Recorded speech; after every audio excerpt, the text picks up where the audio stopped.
खबरनि जो सिलसिलो जारी आहे। तव्हांखे सांगड़ मां ख़बर ॾींदा हलूं त सांगड़ वेझो गुजरी में मज़दूरी जा पैसा घुरण तां जवाबदार यासीन मलिक पंहिंजे भाउ सां गॾिजी पोरियत नदीम मुगल ते तशद्दुद करे ज़ख़्मी करे छॾियो। जॾहिं त अवामी न्यूज़ जी टीम पोरियत नदीम मुगल वारे तशद्दुद वारे फुटेज हथ करे वरिता आहिनि। जॾहिं त पोरियत नदीम मुगल जा Waris Wasim Mughal, Asad Ali Mughal press club workshop पहुची जवाबदारनि जी गिरफ़्तारी लाइ एहतिजाजी मुज़ाहिरो करे मंगली पुलिस जे ख़िलाफ़ नारेबाज़ी करे दाईंदे चयो त कुझु ॾींहं अॻु यासीन मलिक पंहिंजे घर जी फिटिंग जो कमु करायो हो, जंहिं वटि मुंहिंजा कुझु मज़दूरी जा पैसा रहियल हुआ। पैसा घुरण तां जवाबदार यासीन मलिक पंहिंजे भाउ सां गॾिजी मूं ते तशद्दुद करे मूंखे हलण फिरण खां लाचार करे माज़ूर बणाए छॾियो आहे। इन चयो त मां मंगली थाणे ते वियुसि त पुलिस मूंखां FIR जा पैसा घुरिया, पैसा न ॾियण तां पुलिस वापसि मोटाए छॾियो। इन चयो त मां SSP सांगड़ DIG नवाब शाह खे अपील थो कयां त मूं सां इंसाफ़ करे ऐं जवाबदारनि खे फौरी तौर ते गिरफ़्तार करे इन्हनि खे सज़ा ॾिनी वञे। हमारे पास हाँ दुकान पे आए हैं तो मैं काम कर रहा था,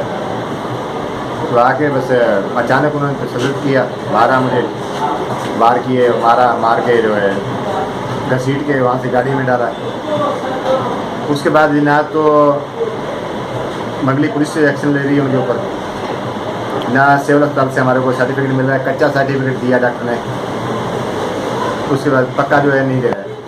वधीक ख़बरनि ऐं तफ़सील लाइ विज़िट कयो अवामी news Facebook page, YouTube page ऐं अवामी न्यूज़ वेबसाइट।